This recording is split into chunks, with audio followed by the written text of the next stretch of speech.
মাতাবাড়ি কৃষি মহকুমার অধীন ফোটামাটি গ্রামীণ বাজারের নবনির্মিত বাজার শেডের ফলক উন্মোচন ও ফিতা কেটে উদ্বোধন করেন রাজ্যের কৃষিমন্ত্রী রতনলাল নাথ। এছাড়া ছিলেন বিধায়ক রামপদ জমাতিয়া, বিশিষ্ট সমাজসেবী সবিতা নাগ, কৃষি দপ্তরের ডিরেক্টর পিবি জমাতিয়া, মাতারবাড়ি পঞ্চায়েত সমিতির চেয়ারপারসন শিল্পী দাস, মাতারবাড়ি ব্লকের বিডিও অজয় পাল সহ মাতারবাড়ি কৃষি মহকুমা কৃষি তত্ত্বাবধায়ক অজয় দেব বর্মা, গোমতী জেলা পরিষদের সহকারী সভাধিপতি সুজন সেন সহ প্রমুখ। এদিন রাজ্যের কৃষিমন্ত্রী ভাষণ রাখতে গিয়ে বলেন, রাজ্যে বর্তমানে মোট 554টি বাজার রয়েছে, এর মধ্যে 470টি গ্রামীণ কৃষি বাজার। সবগুলি বাজারকে উন্নতিকল্পে ব্যাপক উদ্যোগ নেওয়া হয়েছে। ইতিমধ্যে 144টি গ্রামীণ বাজারকে সর্বসুবিধায় সাজিয়ে তোলা হয়েছে। এতে খরচ হয়েছে প্রায় 103 কোটি। এই বাজারে গ্রামীণ কৃষকেরা তাদের উৎপাদিত পণ্য বেচা কেনায় দারুণ সুবিধা পাবেন। স্বাভাবিকভাবেই লাভবান হবেন কৃষকরা। দেশের প্রধানমন্ত্রী দেশকে শস্য ভাণ্ডার রূপে গড়ে তোলার স্বপ্ন দেখেন, আর সেই স্বপ্নের দিশাতেই এগিয়ে চলছে রাজ্য সরকার। এতে সার্বিকভাবে কল্যাণ হবে রাজ্যের।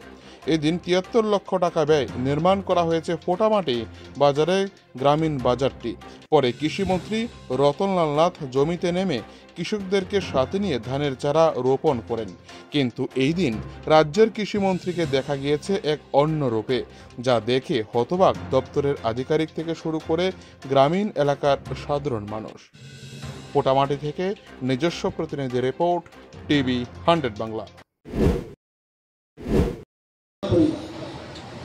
এর মধ্যে কিছু সরকারি কর্মচারী আছে, কিন্তু এই 551 পরিবারের মধ্যে 551 পরিবারই কৃষি কাজ করে।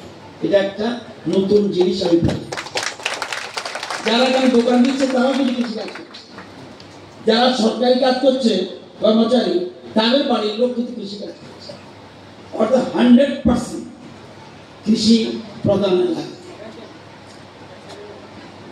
আপনারা জানেন ভারতবর্ষের মূল ভিত্তি কিন্তু কৃষি।